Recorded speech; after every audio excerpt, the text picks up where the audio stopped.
Imagine this scenario. It's a Tuesday morning, completely ordinary. You're in the bathroom, going through the motions, brushing your teeth. Maybe the radio's on. Maybe you're thinking about your first meeting of the day. Usual stuff. The usual stuff. And you tilt your head to the side to check your jawline in the mirror, and you stop mid-brush. You notice something on your neck. Ooh. It isn't a rash. It's not a bug bite. It's a lump.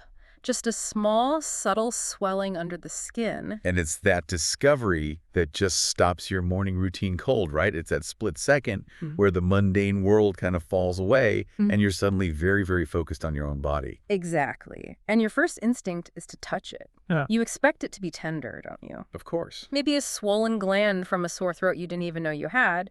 But, and this is the strange part, it doesn't hurt. Not at all. It's not red. It isn't hot to the touch like a pimple or, a boil would be. It's just there. Solid, silent. So maybe you ignore it for a week.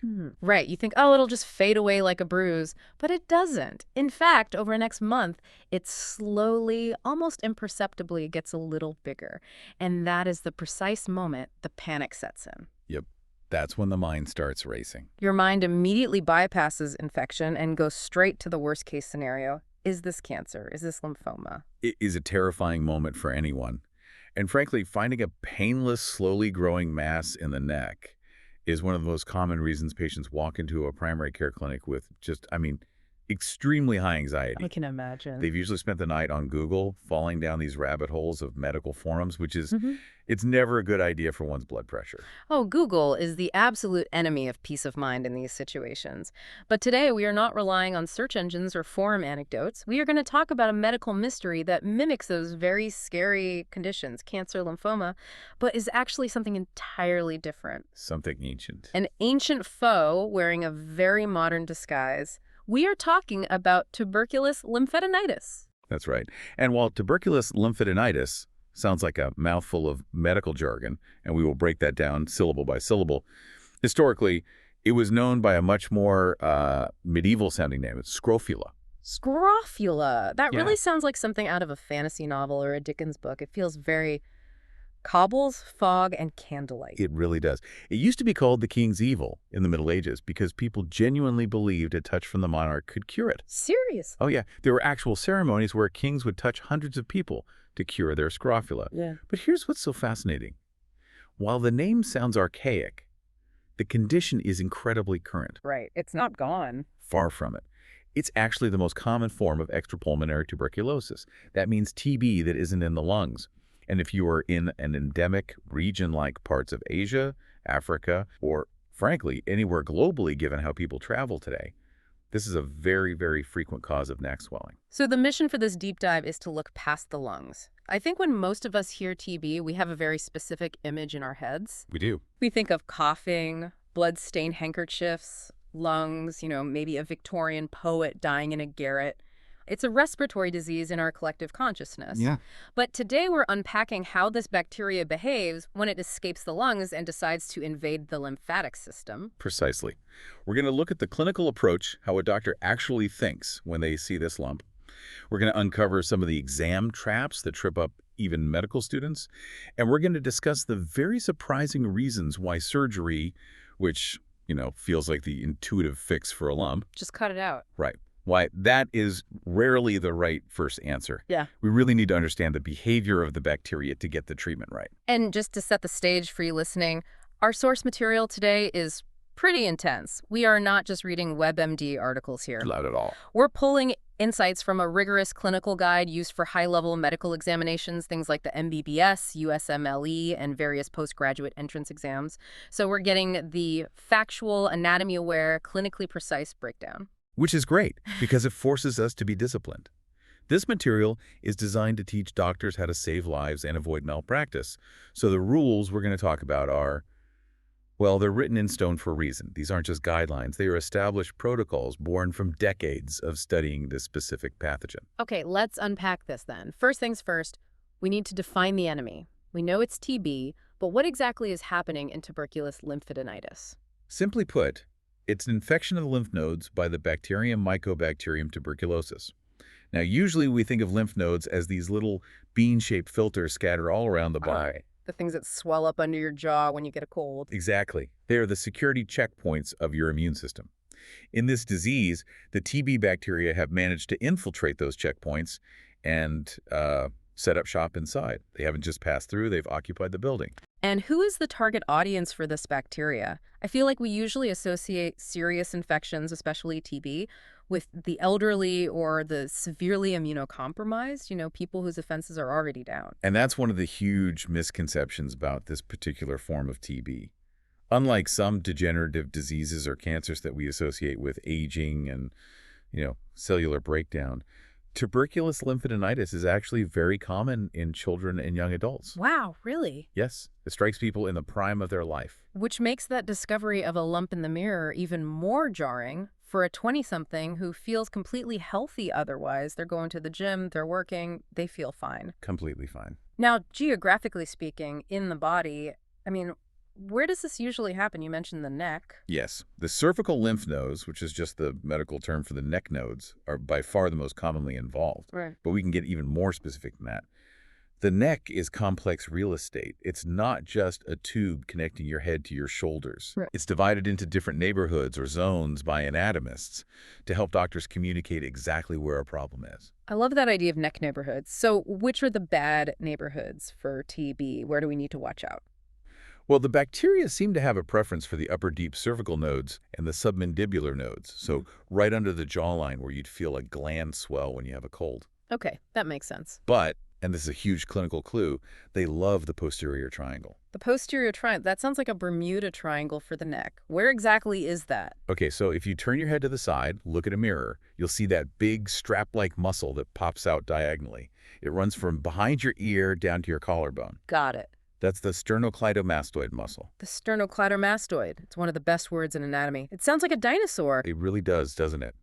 Now, the area behind that muscle, back towards your trapezius, your main shoulder muscle, that triangular space is the posterior triangle. I see it. Normally, you shouldn't feel much there. It should be relatively flat or even a bit concave.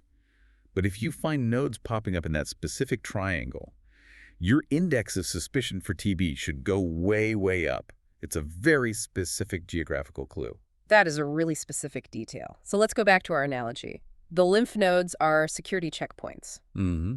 And in this case, the checkpoints in the back of the neck are the ones frequently raising the alarm. That's a perfect way to put it. The security guards, your immune cells, have caught the intruder, and the swelling is essentially the riot that's ensuing inside the checkpoint. The battle is happening right there under the skin. But here's the question that always bugs me. How does the intruder get to that checkpoint in the first place? If I breathe TB bacteria into my lungs, how on earth does it end up in a node behind my ear? It just seems like a long commute for a bacteria. It is a journey, for sure. And this connects to the pathogenesis or the story of the infection. The bacteria doesn't just teleport. There are really three main highways that bacteria use to travel through your body. Okay, let's map out these highways. What's number one? Highway number one is lymphatic spread. This is the most direct route. Imagine the bacteria lands in your tonsils or your adenoids. Maybe you breathe it in, it settles in the back of your throat. And you might not even feel sick from that. You might not feel sick at all. You might not cough. But from there, it can travel through the fluid channels, the lymph vessels, directly to the draining node in the neck. It's like hopping on a local bus line that takes you straight to the nearest terminal. Okay, so that's highway number one, just following the stream of fluid. Simple enough. Right. Highway number two is hematogenous spread. That means traveling through the blood. Ah, so it gets into the circulation. Exactly. Suppose you have a primary infection in the lungs, the classic TB. Even if it's a small contained focus, the bacteria can breach the blood vessels, hitch a ride in the bloodstream, and get deposited in the lymph nodes, basically anywhere in the body. But for some reason, they really seem to like the neck nodes. So that's more like taking a plane and parachuting in. They bypass all the local roads and just drop in from the circulatory system. That's a great analogy. Yes. And what's the third way? Direct extension. And that's exactly what it sounds like. If you have an infection nearby, say in the spine, because TB of the spine is also a thing, or a deep structure of the neck, it can just physically spread into the adjacent lymph nodes. It just breaks through the wall. Okay, so however it gets there, the bacteria arrives. It's inside the node. What happens next? The source material outlines this 5-stage progression. I think this is fascinating because it paints a visual picture of the lump's life cycle.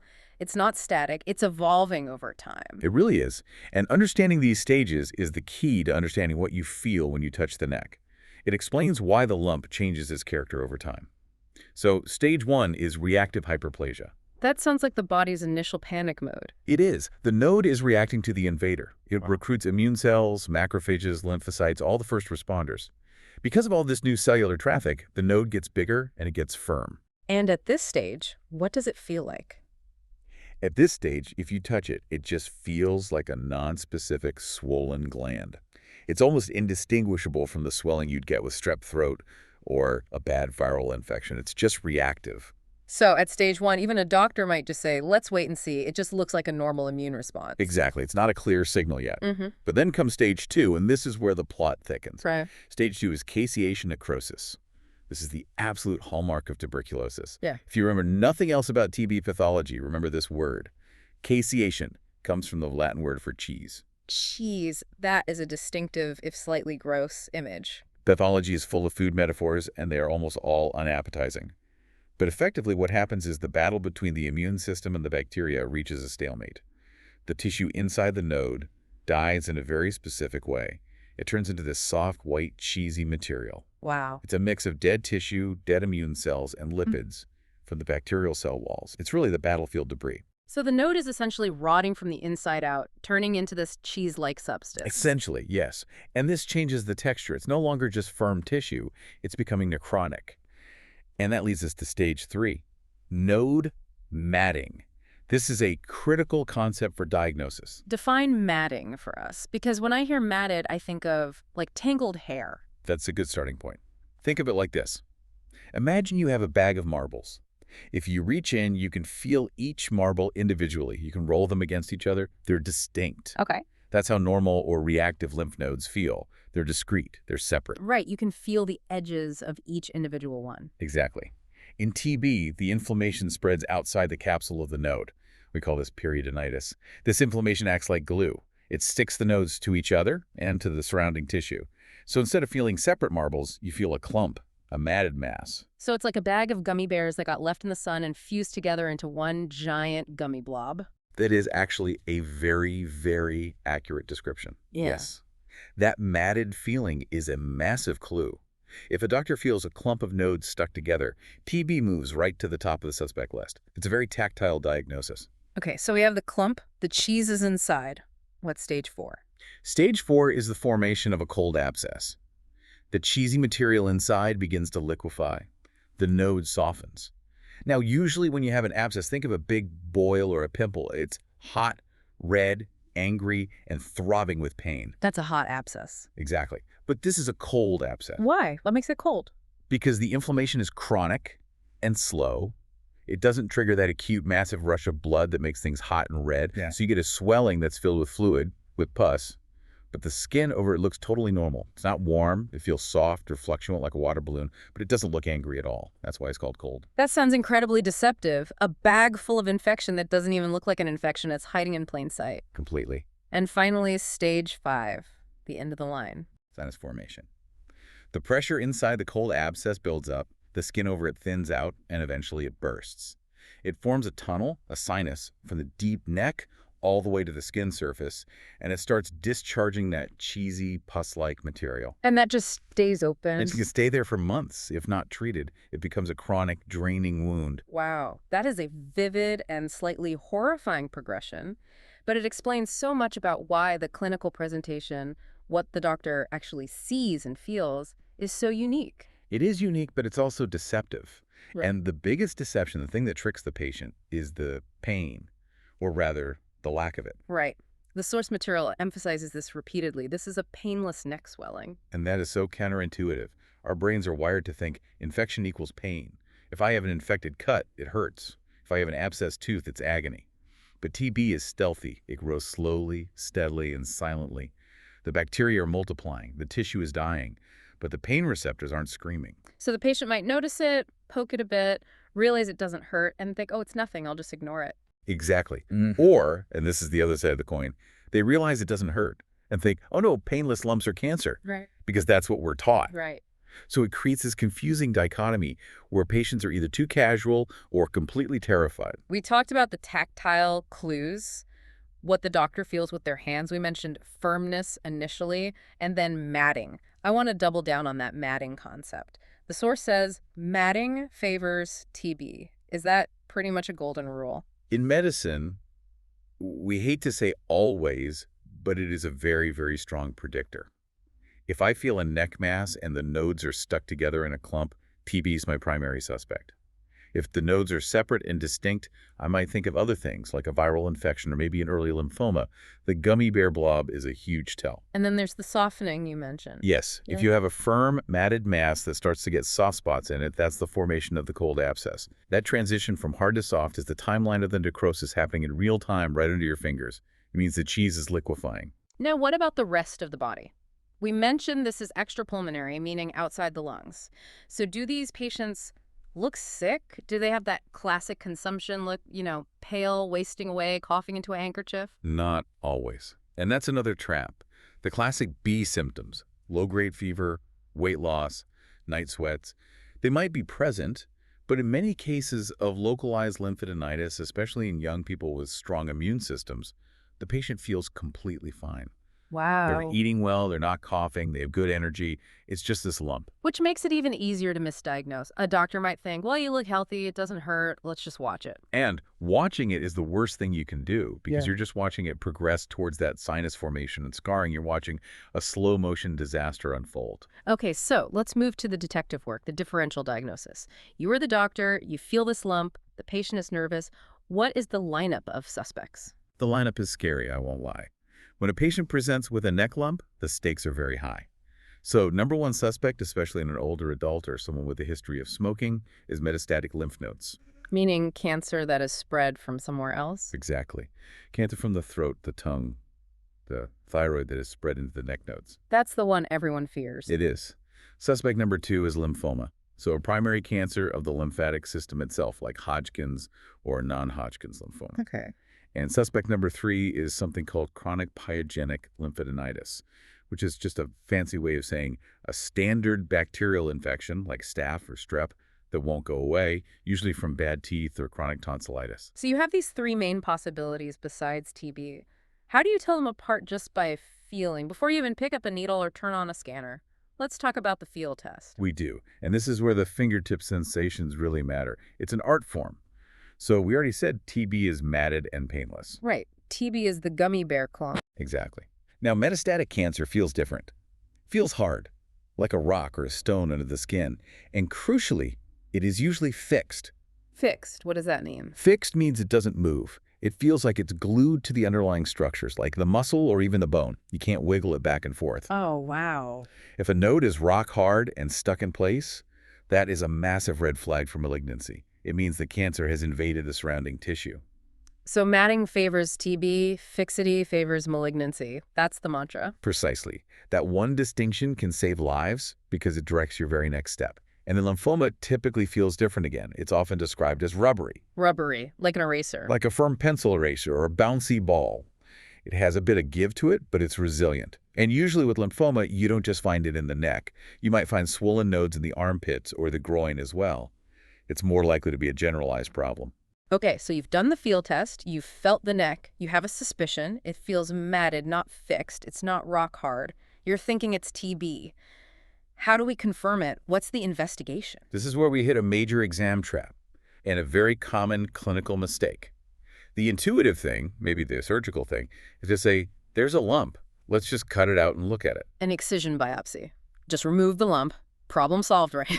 You get the tissue for diagnosis and you get rid of the ugly bump. Wrong. So wrong. Excision biopsy is not the first investigation. In fact, it is strongly discouraged as a first step. That really surprises me. Why? If you take it out, you can see exactly what is under a microscope. Two big reasons. First, and most importantly, if it is TB, cutting into it before you've started antibiotic treatment can lead to a disaster. Yeah. You can cause the wound to break down. Remember that sinus we talked about? Yes, the tongue. Surgery can inadvertently trigger that. You cut through the protective wall the body has built around the infection, and you create a path for the infection to exit to the skin. You can end up with a sinus that never heals, a leaking tunnel in the patient's neck that drains for months. Oh, wow. So the surgery itself can actually activate the very complication you're trying to avoid. Exactly. It's like opening Pandora's box. Yeah. You think you're solving the problem, but you're actually letting the problem out. And second, it's just invasive. Why do a surgery with anesthesia and scarring when a simple needle will do the job. So the gold standard is? FNAC. Fine needle aspiration cytology. You take a very thin needle, even thinner than the one used for a blood draw, you poke it into the lump, and you suck out some cells. Aspiration, you're just pulling out a sample. Right. It's quick, it's safe, it's cheap, and it barely hurts. And what does the microscope see when you look at that aspirate? What's the smoking then? The pathologist acts like a forensic scientist here. They're looking for a very specific pattern. They want to see epithelioid, granulomas, and Langerhans giant cells. Okay, let's break those terms down. What is a granuloma? A granuloma is basically a tiny prison cell made of immune cells. Yeah. The body realizes it can't kill the TB bacteria easily because the bacteria has this tough, waxy coat. So the body decides to wall it off instead. It builds a cage of modified macrophages. Those are the epithelioid cells around the bacteria to contain it.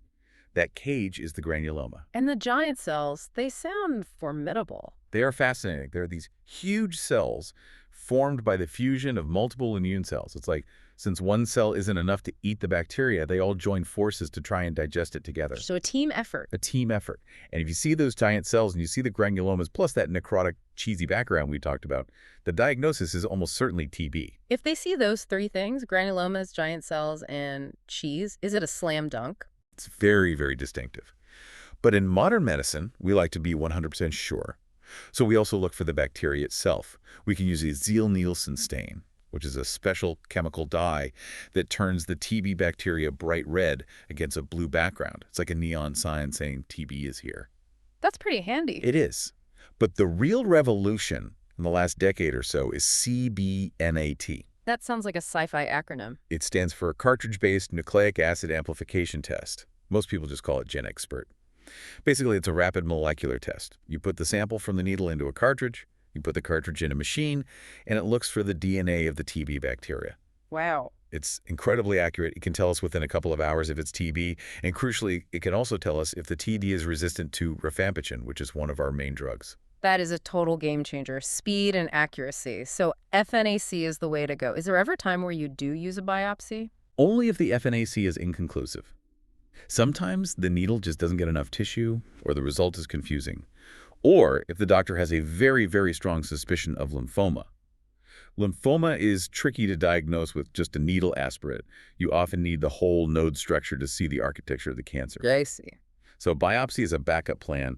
The rule is this: biopsy is diagnostic, not therapeutic. Biopsy is diagnostic, not therapeutic. That's a key takeaway. You're cutting to learn, not to cure. Exactly. The cure comes from something else entirely. Speaking of curing, let's talk about management. We've diagnosed it. It's TB lymphadenitis. How do we fix it? Medical treatment is king. The scalpel is not the answer here. The prescription pad is. The absolute mainstay of treatment is anti-tubercular therapy, or ATT. These are the heavy-duty antibiotics. Yes. It's a combination of drugs. The standard regimen involves 4 drugs: isoniazid, rifampicin, pyrazinamide, and ethambutol. We often call it RBE therapy as an acronym. And it's not a quick course, is it? It's not like a sinus infection where you take pills for 5 days. Not at all. This is a marathon. The standard duration is usually 6 months. 6 months? That's a long time to be on medication. It is. There's an intensive phase for the first 2 months with all 4 drugs to kill the bulk of the bacteria, the actively dividing ones. And then there's a continuation phase for 4 more months with just 2 drugs to mop up the stragglers, the dormant bacteria. Ah, the ones that are hiding. Exactly. TB is a very stubborn organism. It likes to go to sleep and hide, so you have to keep the pressure on for a long time to make sure you get every last one. If you stop early, it comes right back. Now, here is where it gets really interesting and honestly scary for the patient. The source mentions something called a paradoxical reaction. This is a phenomenon that causes so many panicked phone calls to doctors in the middle of the night. Imagine this. You're a patient. You have this lump. You start taking these strong medicines. You expect the lump to shrink. Of course. But 2 weeks later, you look in the mirror and the lump is bigger. Or maybe a new lump has popped up next to it.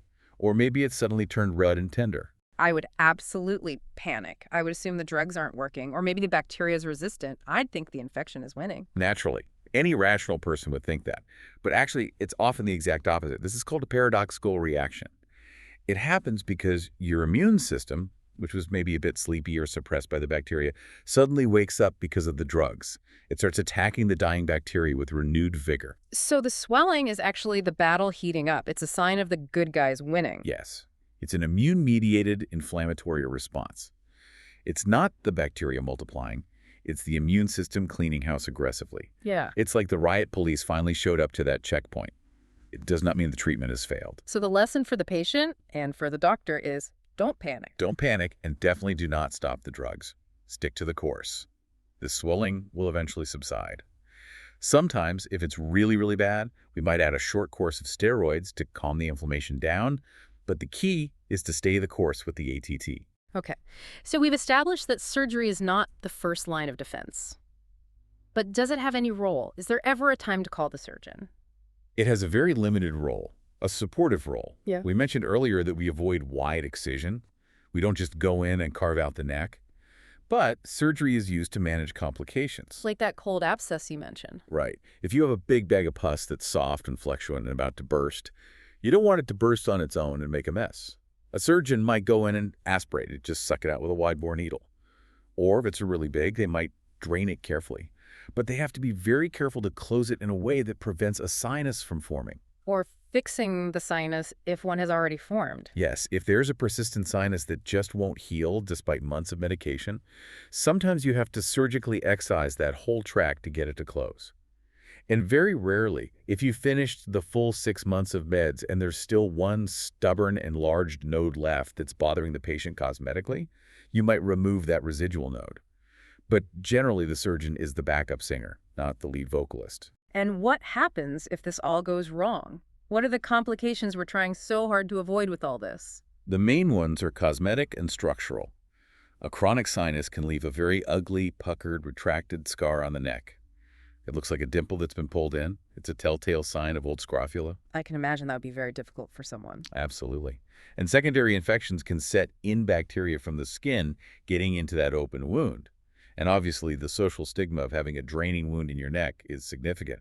That's why early ATT is so vital. It prevents that sinus from ever forming in the first place. Are there special situations where the rules change or get more complicated? The principles remain the same, but the complexity increases dramatically if the patient has HIV.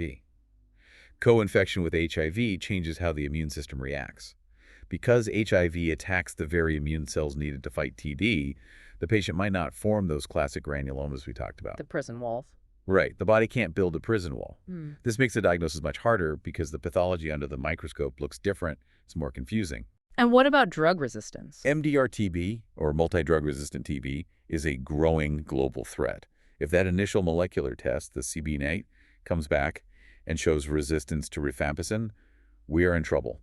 We have to use second-line agents, which are harsher, have more side effects, and the treatment can last for 18 to 24 months instead of 6. A year and a half to 2 years? Yes. It's a life-altering diagnosis. It's a whole different ballgame. It's a complex battlefield. It's definitely not just take a pill and you're fine. It requires monitoring, patience, and a lot of vigilance from both the doctor and the patient. It's a long road. Let's try to bring all of this together. We have covered a ton of ground here, from the anatomy of the posterior triangle to the molecular DNA tests. For the listener who wants to lock this knowledge in, let's do a rapid-fire summary. The cheat sheet. Okay, let's do the top 10 takeaways. Go for it. 1. Tuberculous lymphadenitis is the most common form of extrapulmonary TB. Don't just think lungs. Got it. 2. It loves the neck, specifically the posterior triangle and the upper deep cervical nodes. Location matters. 3. It presents as a painless, slowly progressive swelling. Painlessness is the trap. The big trap. 4. The hallmark pathology is caseation necrosis, that cheese-like material inside the node. The cheese. 5. Clinically, you need to look for matting nodes stuck together like those fused gummy bears. Right. 6. Watch out for the cold abscess swelling and pus without the classic heat or redness of infection. The great deceiver. 7. FNAC is the investigation of choice. Needles over knives, always. 8. Do not do an excision biopsy as a first step.